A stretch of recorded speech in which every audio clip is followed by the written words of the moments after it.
We love Disney, but I tell you what, Disney is some gangster shit, man. Disney will grab a property by the throat and choke every last ounce of life out that shit.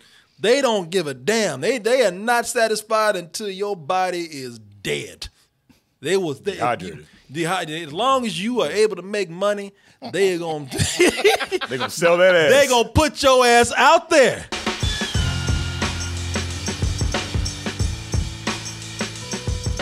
Made a friend in class. Oh, she's already making friends. No, she literally made a new friend. I want you to meet Forky. Hi. Hello. Hi. That's all right. Y'all don't know nothing about that. Shit, y'all don't know nothing about that classic black tea from DTmerch.com. Y'all don't know nothing about that. Look at Young Blood. You don't know nothing about that neon logo right there. You don't know nothing about that hoodie. And you sure don't know nothing about that. What is that? I started to say the most powerful Oz. What is great and powerful. Great powerful Oz. Martin's like, no, you really don't know. Martin did this shirt right here. That's awesome. Thanks, man. Yeah, no, our shirt is great right there. Get yourself a phone cover to gift choice. Also, as I always tell you, I'll keep it quick. We get by with your support, so subscribe, donate, listen, do whatever you can to keep these live streams going on doubletoasted.com. There was one thing that even I thought that mounts would hold sacred, you know. And I remember, man, I'm telling you, because everybody loves it so much. You had a good run with this, and everybody has very fun memories. Boy, I remember it was just like yesterday when Woody met Buzz. Oh yeah. My name is Woody. This is my spot. I am Buzz Lightyear. I come in peace. Buzz-looking alien! Where? Oh, how they used to f with each other. It was adorable. And now, after 3 movies, 4 if you count the one we're talking about tonight, they have become best buds. It is truly, out of everything we've seen in Hollywood, the relationship between Buzz and Woody is one of the most legendary relationships in Hollywood history. And people said, listen, you know, this is the one that people have fun memories of. They were so scared that we wouldn't even. It's one of the greatest trilogies that's out there. Yeah. Oh yeah. And they said, listen, it's perfect, man. It's perfect. You can't. Don't mess with it. The closure was perfect. Don't ruin it. We got closure. Lots of closure. Like seriously, it was wrapped up. It was done. It was done. Made me cry like a bitch. It did. But Disney looked at Buzz and Woody and said, bitch, can you walk? Then get your ass out there, because I don't give a f. I know how long it's been. Yeah, I know how long it's been. Everybody puts in work around here. You gotta put your own work right here. Yeah. I'm going to ride that little toy truck till the wheels fall off. And the movie's here now. Toy Story 4. Everybody might as well stop whining about it. Yeah, there is absolutely nothing that we can do about it except just hope that it's even nearly as good as the last one. Because if it's even nearly as good as the last one, then It'd we be got like big. Woo! Okay. Yeah. Seriously, Then we got something good. If you were just nearly as good as the last movie, anything these movies in the series, then you were good. We're just happy it wasn't a disaster. So, is it that? Or is it what we dreaded? The thing that they did when they couldn't stop and they just ruined it because you couldn't leave well enough alone. Let's go ahead and take a look at the trailer for Toy Story 4. They're on the 4th, damn. And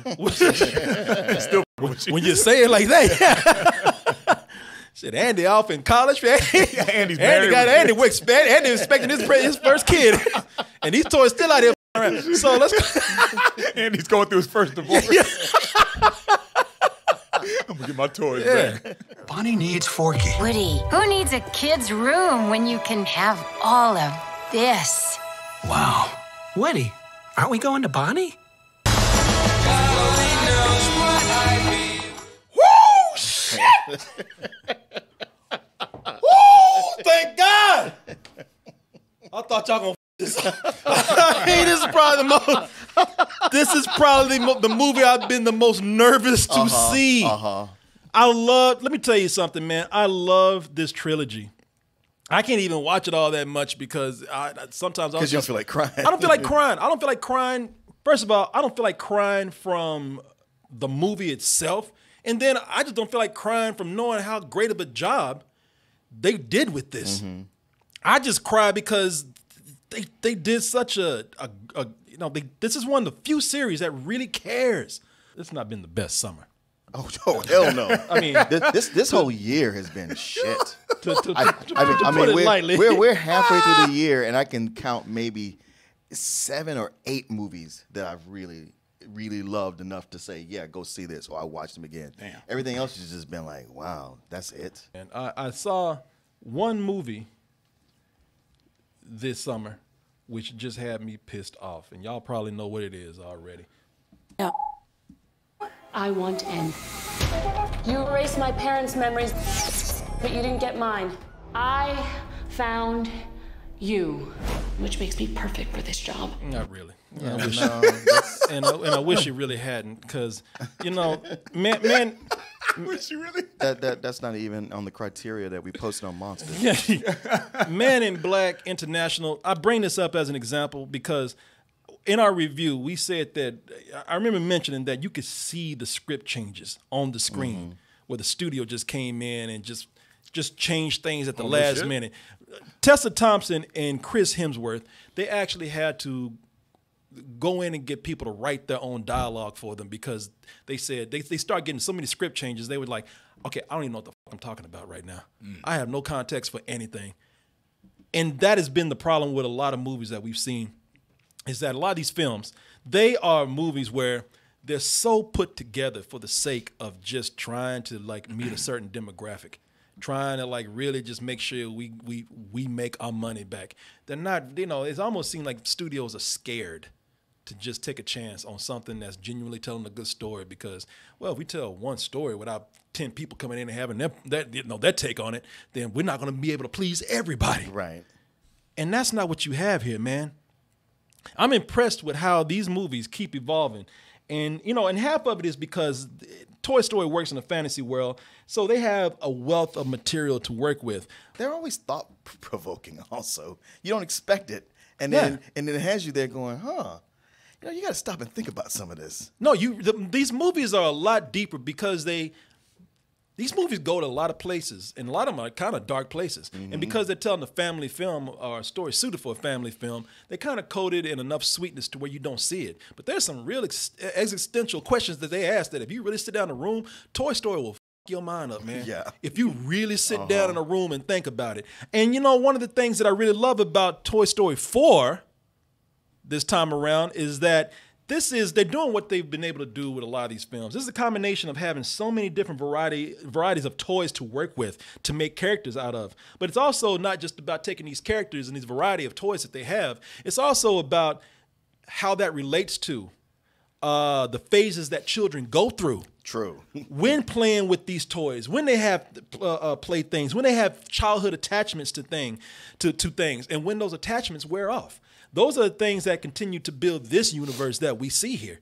And they go to some really deep places that on the, if you just take it for surface value, you don't really see it. But these are deeply written films, man. I feel like out of all of them, this is the one that really wades down in the whole existential crisis. Yes. And what is life and where am I alive and what's my purpose? Because one of the great additions to this movie is Forky. And Forky, that's the spork that you see with the googly eyes who's just trembling all the time. Like, what the man? Dude, it really, man. He's like something that's like, I'm not supposed to be alive. He says that. He actually says, why am I alive? No, that's the thing with Forky, man. See, well, when you get Forky is a great character. Who does the voice for Forky? Oh, man, I forgot. If I know you're going to review this, I would have been on top of everything. Yeah, Forky. I'll get the guy who plays Forky in a little bit. It's Tony Hale. Tony Hale is Forky, man. You laugh at Forky because Tony Hale does such a great job at voicing Forky, and Forky has some really funny bits in here. But the thing is, while you laughing, the moment you leave the theater and think about it, like, oh shit, Forky just wanted to die. Yeah. Forky. Oh, I caught that early on. It was making me laugh, but disturbed also. It's dark, man. Forky spends half the movie saying, I never asked for this shit. Bonnie made a friend in class. Oh, she's already making friends. No, she literally made a new friend. What the He spends half the movie either trembling and shaking because he's disoriented, doesn't know what he's doing, or he wants to kill himself because the joke with Forky is that he realizes that he is meant to be used once and thrown away, and he wants trash. He wants to go. He immediately wants to go to the trash. He says, "My role is garbage. I'm meant to be used once and discarded." And I don't know, man. I go deep. See, I go deep with these movies, man. I mean, it's kind of like an abortion topic we got going on here. Yeah, I never had to be here. Yeah, man. no. The fetus should be put away. No. Every life is precious. You have a purpose here. No, I don't want to be here. And it freaks me out because it makes me think, okay, so when we leave, when we know what happens when we leave the room and toys are around, what happens when we leave cups and plastic forks? Is it just one mass suicide attempt going on? You know what I mean? Forky's makes you ask questions, man. There's really not, there's nothing shallow about this. That's what I like about it. There's so much creativity going on with this. They put the thought behind it. Oh, yeah. Yeah. And the thing is, you get so invested in that, and then the movie pivots to something completely different. Yeah. And into a horror movie. Oh. It really does. It's like so many horror movie elements in here. I was impressed. Although Forky, I mean, that's Frankenstein in itself. Oh no, Forky is. You put it perfectly. Forky is sort of Frankenstein's monster. If Dr. Frankenstein was a kindergarten girl. I don't belong here. It's like Jesus. Somebody just. There's a time you think somebody just kill him, just put him out of his misery. The dummy discrimination continues, man. You know what I'm saying? Motherfuckers are scary, man. That's what they are. Dummies, ventriloquist dummies. They're like the second class citizens of the toy world, man. They don't because they in this movie they're there just to be. Henchmen. They're just there to be henchmen and frightening, man. Because the thing is they're just like mongoloids. Like they just walk around like they're lobotomized. Yeah, it's. They fell over. They were like, yeah, they didn't have any expression on their faces. They can barely walk. They can't even talk. My name is Gabby, and this is my very good friend Vincent. He's like, and you should see him too when he's open up his mouth. He does that. He open up the mouth and try to talk, and he just flopping around. You know what they're like? They're like drunk deaf people. Because they walk around, they can't say anything. Just like, that was impressively specific. What you just did there. I mean, I'm not sure I agree with it. So I don't want to get on board with you. Hey, but Billy, it was very specific. Billy, go see the movie. I got you. You'd be like, yeah, he was right. I ain't gonna say no camera, but there's more than one. So it's like, who like that's nightmare fuel. Yeah, exactly. And it's like you think about like who donated a box of dummies that all look alike to an antique store? Please, man. If you got a box of dummies in the mail, you would be getting rid of those things as quickly as possible. Who would send you a box of dummies in the mail? Well, they come from a warehouse or something. And it's fucking someone that owns an antique store. Those are creepy, if you ask me, too. Those stores. And it's funny because you're thinking like when toys when people leave toys by themselves, they just come to life. And it's like, not dummies. They come to life no matter what. So they come to life around human beings. They don't give a fuck. I'm gonna f*** you too. Stick your hand up my ass. But the thing is with these dummies, man, they're great characters because well, it's not fair to dummies what they're doing in this movie, actually. I feel bad for them. But it is inspired because what they've done is, again, talking about how they captured different toys and different varieties of these things and how they've captured their characteristics. That's a really inspired thing to do, to have them, because that's what you associate ventriloquist dummies with. When people are putting them on their lap and everything, just flopping around. And they did an amazing job at having them in the movie move like you feel like they would. I think they do have a set of the weakest characters out of the whole series, because I'm talking about Key and Peele, Jordan Peele and Keegan-Michael Key as Bunny and Ducky right here, And the reason why I think that because here's, that's their names, man. But they sound like a couple of pimps, don't they? Yeah, Money and Ducky, baby. Yo, the money, and I'm Ducky, baby. And where's our money? But this is the reason why I was disappointed in this a little bit. And just hear me out, because I'm not saying this completely, but I'm disappointed a little bit because there's an issue going on right now with Pixar where they had a little bit of trouble during the production of this movie. We'll talk about that also in a little bit because there was a problem. Somebody had a problem with diversity at Pixar. Oh. And if you think about it, Pixar has not, they'll put a brother in the background, something, in the background. Yeah. But although they've done that, I've always said, well, you know what? At least Pixar has avoided going for sassy black. You know what I mean? Yeah. Like that's a big thing with animated movies now is that they love going with sassy black voices, and it's not that being black and sassy is bad, but a lot of times that's all the character has in some of these movies. And we've seen that just as recently as something as close as Secret Life of Pets 2. Right. And what they do is they just rely on it as a character and they just play it up in animation. And I always said, you know what? I was always proud of Pixar because I said, you know what? I've always thought that Pixar was above that. And Pixar said, well, that's what your black ass gets for thinking. Ducky, what? They're making another Toy Story movie. No! I thought those movies were done, dog. They made 3 movies. I just want to gut that goddamn duck. That duck is... I'm trying to think of a black Pixar character before this. Oh, he was a guy at the barbecue in the background. Yeah, I was going to say, Pixar avoided by not having any black people in it at all. Yeah, Frozone. Frozone. There you go. Okay. And even Frozone. Where's my super soup? Hey, why do you need to know? Yep. They were the Jeffersons. Yeah, but it's Samuel Jackson. Can he talk any other way? He actually can. But think about it's like maybe 3 times you heard him not do that. I will say, as much as detestable as those 2 characters were in that trailer, they didn't annoy me in the movie. You know what? And that's what I'm saying, man. In this teaser, they played them up way more than they are in the movie. 3 movies. This is number 4. Oh shoot! Okay, see. Oh yeah, I can't finish that. No, they in the movie there was none of that. In the movie, they actually they're a little toned down, a little bit.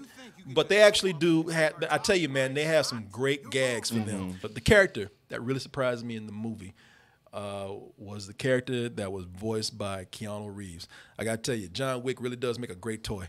He's a lot of fun. I didn't know he did the voice. He's in here. He plays a Canadian stunt toy. Oh, that was him? That was him, man. The Canadian Evil Knievel? Yeah, Duke Kaboom. Yeah. That's awesome. And you know what? They do it well because Duke Kaboom, he's like an Evil Knievel toy from the 70s that we remember. He was the Evil Knievel toy that I had that did all this cool shit on the commercial. And when you got it, you're like, for real, man? That's it?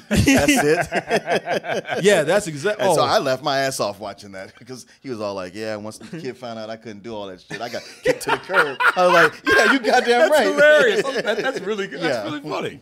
Y'all was selling me on this movie. Man, I got to tell you something, and I just got to show you this. Because and Martin is right. Because I don't know if I had this toy, but I had a similar toy.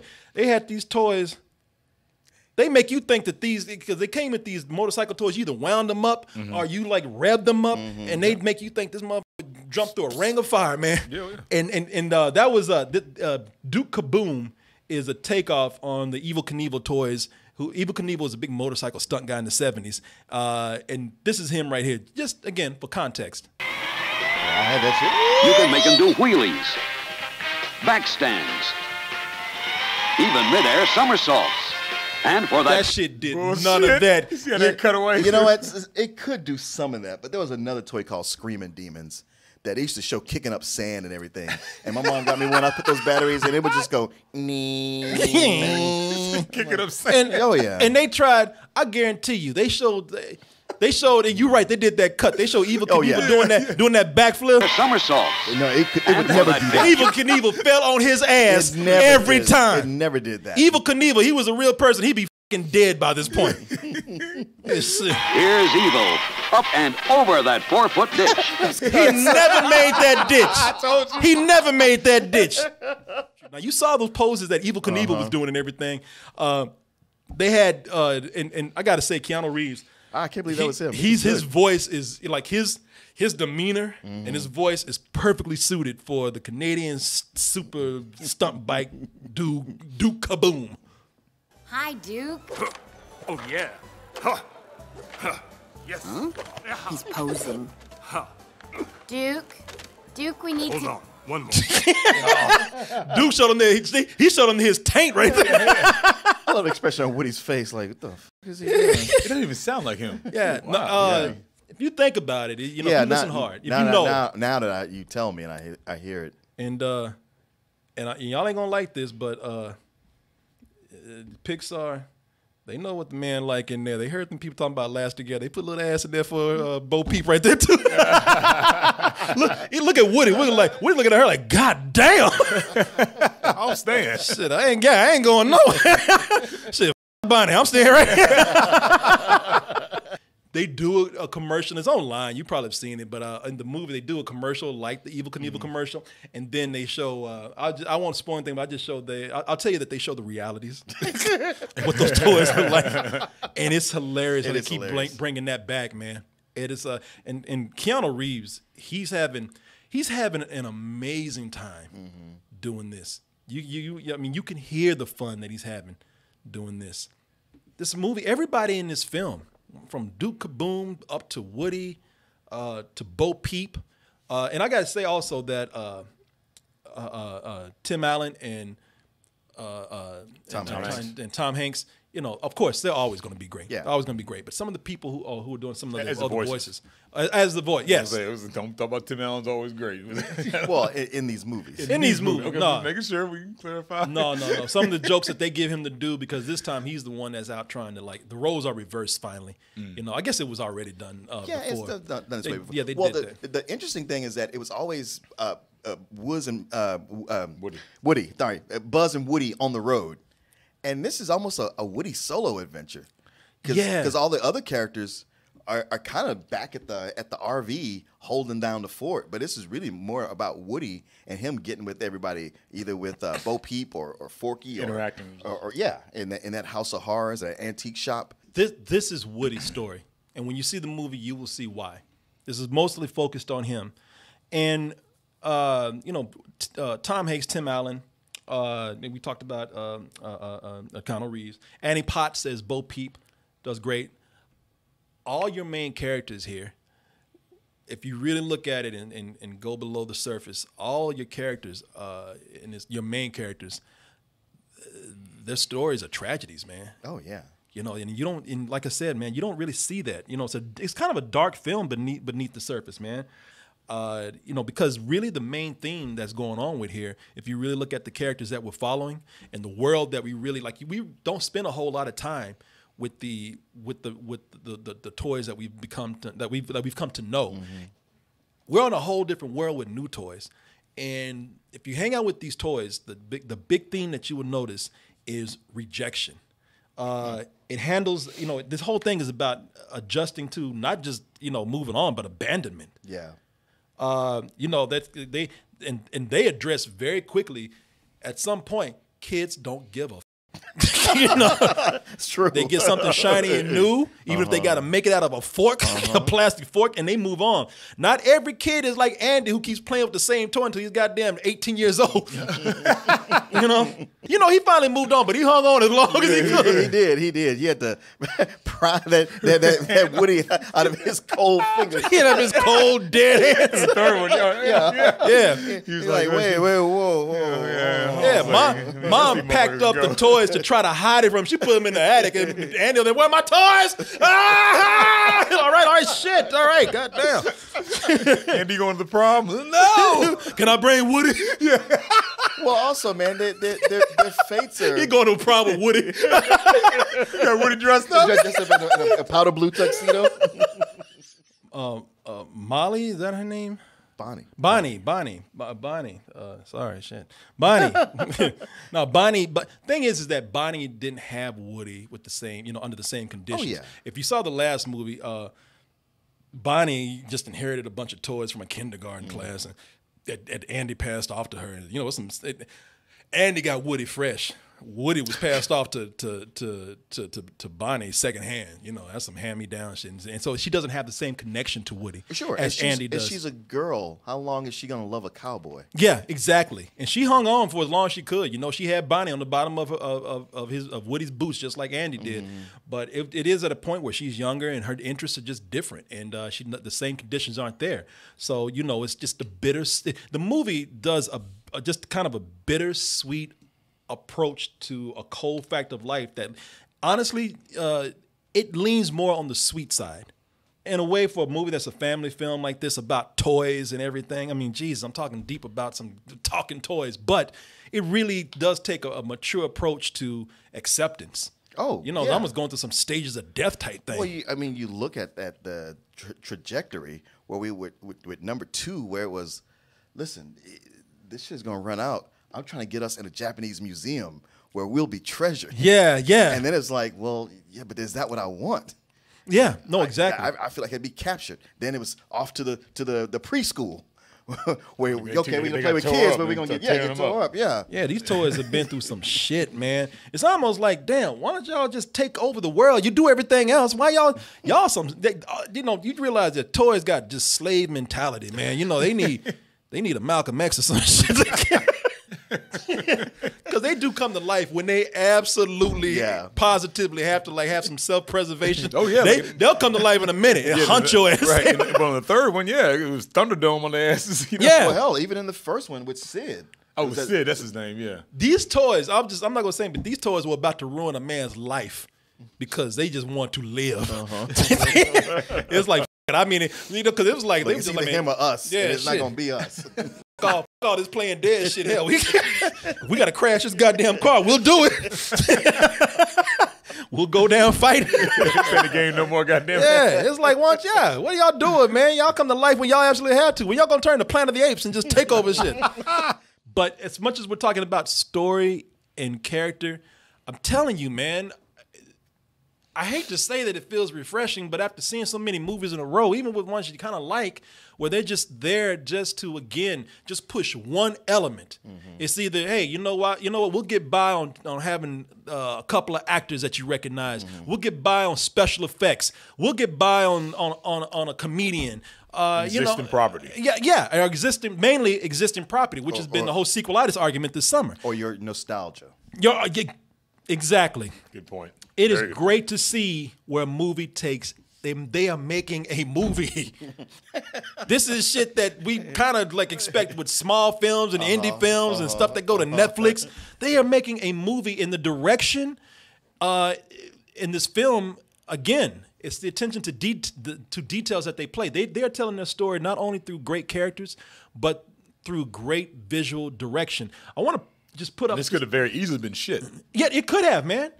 Being number 4, but I haven't seen it. But I would tell you, man, the reason why I say this, I just want to play you something real quick. I want you to notice, again, the careful direction that they have, where they're not saying everything, obviously, they're not putting everything out there. One of the characters is looking at a very specific thing on Woody, and that's his drawstring. I'm not going to tell you why, but his drawstring is a great thing of interest to Gabby, who's voiced by Hendricks. What's her name? Christina Hendricks. Yeah. That's Christina Hendricks who does the voice. I want you to notice the direction here while everybody's talking and doing their thing, and there's this dialogue going back and forth. Notice how they are visually pointing out the thing that will come into importance later. We are looking for a lost toy. She's a figurine, used to be in that lamp in the window. Now, if you notice that right there, you see that you don't even know what's happening yet. You just see that that Gabby is focusing on the reflection of Woody, because that drawstring right there is something that's going to play into the story later. They don't do some big wacky thing with it. They don't do a big line of dialogue. Exactly. It's not put out there obvious. It's creepy as hell too. Yeah, it is, man. Oh, that whole shop. That shop is it's a shop of horrors. I'll tell you, man. And plus, like I said, the settings that they use here, the thing that they do in that shop, man, to like play with hues and shadows to make it definitely contrast.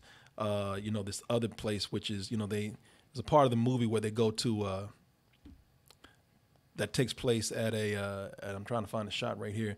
There's another part here that takes place in an amusement park, and they're constantly contrasting between the colorful amusement park right there and this dark, shadowy, really scary place of the antique store, which they play on your expectations too with that. But I tell you, man, people will talk about the rankings of these films, and I believe that people are going to say that maybe this might be the weakest out the series. And I can understand them saying that because when you think about it, the first 3 movies worked so well as a trilogy. Sure. And it kind of wrapped itself up. So I can see people saying, this kind of, even at its best, it kind of feels like an outside film. You thought that the last movie gave you closure. This movie actually gives you more closure that was probably needed. You only thought you had closure before. Yeah. I'm not sure how many people got involved into the script because there are 2 people who are credited with writing this, and that is Rashida Jones and her writing partner, Will McCormick. Now, there was a rumor going around that Rashida Jones left because John Lasseter made some unwanted advances on her. Mm-hmm. And she says that's completely not true. This goes back to what I was saying earlier. Rashida Jones felt like she had to leave because she felt like, as great as Pixar is, and I still love their movies, it lacks diversity, especially in the workplace, I think she said. Okay. And with women and people of color, she said. Okay. I can see her protesting that. Not enough to leave, but okay. Well, I don't know. I don't know her circumstances. Yeah. I wasn't there. I don't know. Maybe she had a perfectly good reason for leaving. Yeah. My point is that it did feel like the movie was more focused. I told you earlier about Man in Black and how we felt that there was, we could feel the script changes, but we could also feel like so many different people working on this. Mm-hmm. Or, I mean by so many different people. I'm talking about like maybe a script writer and some executives or something. This felt focused. Yeah. I don't know how many people put their hands on this after they left, but it did feel like the people, the product of 2 people who were in sync with each other. Yeah. To me, this isn't the weakest one. Matter of fact, I would either put it. For me, 2 is always going to be my top. Mm-hmm. And this one, I feel with 2 and with this one and 3, they're real close to for me. And I would say, first off, my rating for this is a super high full price. I laughed so hard throughout this entire movie. So far, this has been the funniest movie of 2019 to me. And then when it got to the end, I was like, all right. You did your good job, but you didn't make me choke up or anything. Thank you. And then it was like, oh shit, right there, they just did it. Yeah. It's right there. One of the best movies of 2019. Yeah, and one of the things I forgot to add here, while I'm looking at it, I really did like the character of Bo Peep. One of the things that we see done, and a lot of people are not going to like what I have to say because they're going to think I'm being anti-feminist here. Or I got something against strong women, which is not the case. I got something against people pushing that agenda too hard and not making it feel natural. Bo Peep is a very strong female character in this. She stands on her own, but also they made her like not, that's not the focus of it. They gave her a background. Yeah. And they gave her reason to why she is what she is today. That was very convincing. And also, I thought it was very cool what they did with her relationship with Woody right there too. There's a lot of great character development between different characters within this movie. To me, this had the full package. Sure, we can go in and talk about some complaints or something. I even told you about how some characters were weak in here, but my appreciation goes deep with this film. I'm gonna give it better than sex. Okay. I knew it was coming. You knew me, yeah. You saw my hand in my pants. And Woody, man, he's such a great deep character, man. Yeah, Bo Peep's ass. As soon as that one clip she was walking, I was like, "Yep, it's better than sex." Yeah, man. Now that preamble, I knew. I got to, man. It's right there. Yeah, I just like I said, it's my appreciation. I'll let you know next week. Yeah, and I can get if people don't go that far. Like I said, this is all it's all about how we individually see movies. And like I said, I think that what they did here was such a it's solid. It's tight. The storytelling is very tight. Well, I love how we spent years going, okay, who's going to have the perfect trilogy, or who has the best trilogy?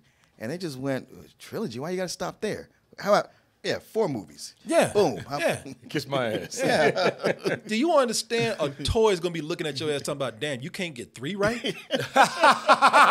Come on, man, I did 4. You can't get 2 right. Yeah. You can't get 2 right.